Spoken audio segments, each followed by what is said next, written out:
ये बात सच है, एक तरफा यहां पर शानदार परफॉर्मेंस करती हुई भारतीय जनता पार्टी नजर आ रही है और मुंबई को पूरी तरह से कांग्रेस मुक्त कर लेने में भी कामयाबी उसको मिल रही है। हमारे साथ नासिर हुसैन जी प्रवक्ता कांग्रेस के और किरण सोनावणे जी प्रवक्ता शिवसेना शिंदे गुट के जुड़े हुए हैं। नासिर हुसैन जी, अब सीधे आपके पास आते हुए, देखिए बीजेपी का ये लक्ष्य था कि कैसे कांग्रेस मुक्त कर दिया जाए हर हिस्से को, और उसमें आप लोगों ने भी मदद कर दी। जब आप गठबंधन के साथ नहीं जाएंगे तो फिर यकीनन ये हाल बनाएंगे अपना।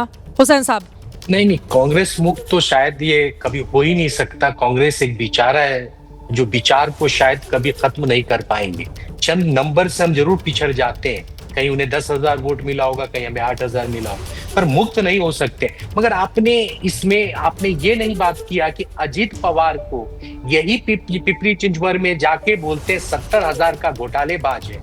इनके प्रदेश अध्यक्ष रविंदर चौहान कहते हैं तुम अपनी हैसियत में रहो, इसको लेने से हमें नुकसान हुआ। उसको ईडी आईडी ईबी का ये दिखाते।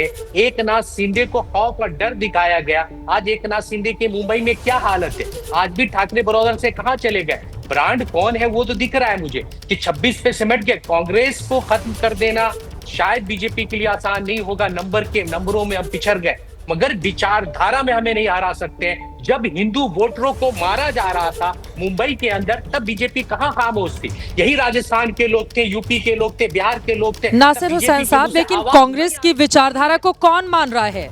आप अपनी विचारधारा लेकर खुश होते रहिए। जनता जब वोट डालती है लोकतंत्र में, वही जनार्दन होती है, वही फैसला करती है। अब उसने स्पष्ट कर दिया है कि आपकी जो विचारधारा है वो लोगों को पसंद नहीं आ रही है। कांग्रेस खुश हो जाए अपनी विचारधारा लेकर।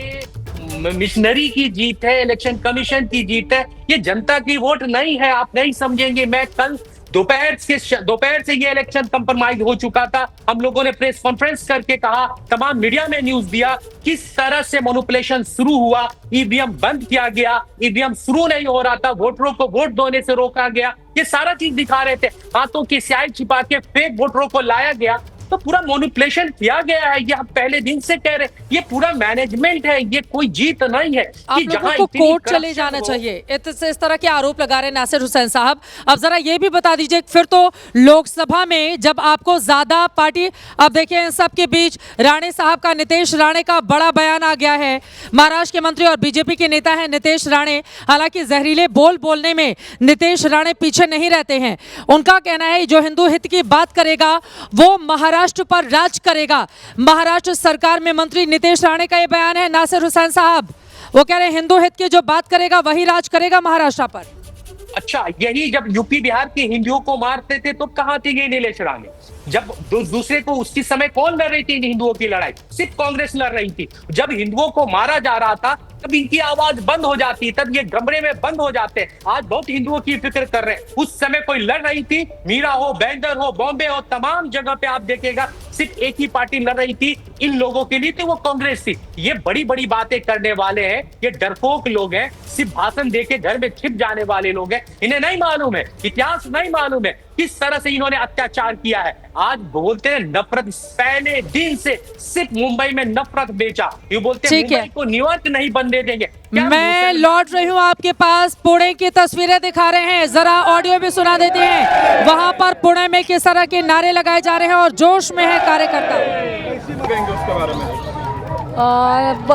कष्टाला यश मिळालं आणि माझ्या सगळ्या प्रभागातले नागरिक आणि माझं कुटुंब वो तस्वीरें आप तक पहुंचाएंगे। मराठी में वो अपनी बात रख रही हैं, लेकिन यकीनन उत्साह से यहां पर लबरेज भारतीय जनता पार्टी शिंदे गुट के कार्यकर्ता नजर आ रहे हैं। नितेश राणे बोल रहे हैं जो हिंदू हित की बात करेगा वही महाराष्ट्र पर राज करेगा।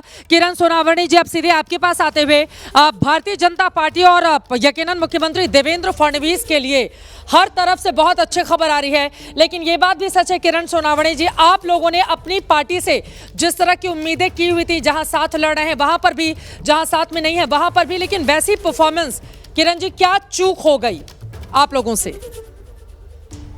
ऐसी कोई चूक नहीं हुई है चित्रा जी। जिस तरह से हम लोगों ने चुनाव लड़ा है महायुति में, और आप देखोगे कि हमारे लिए जिस तरह से बातें कही गई थी मुंबई में, आप देखोगे कि सबसे ज्यादा यूबीटी से और मनसे से लोहा अगर किसने लिया होगा तो वो हमारी पार्टी ने लिया हुआ है। बिल्कुल। और जिसको देखते हुए हमारे जो नंबर आ रहे हैं वो जैसे कि हमारे मुंबई से हमारे दिनेश जी ने कहा कि ये हमारे लिए एक अच्छी तरह से शुरुआत है। और महाराष्ट्र से भी जो भी जैसे नतीजे आ रहे, कल्याण से आ रहे हैं, फिर बाद में उल्लासनगर से आ रहे हैं, फिर थाना से आ रहे हैं, तो हमारे लिए तो ये बात क्लियर कट जिस तरह से प्रचार किया गया था मराठी मानुस का और इसका उसका, और लिगेसी की जो बात की गई थी, तो लिगेसी की बात में तो हम लोग खरे उतरे कि जो फिलोसॉफिकल लिगेसी है वो आज भी हमारे पार्टी के पास है, और हमारा जो परफॉर्मेंस है वो अच्छा है। और महायुति में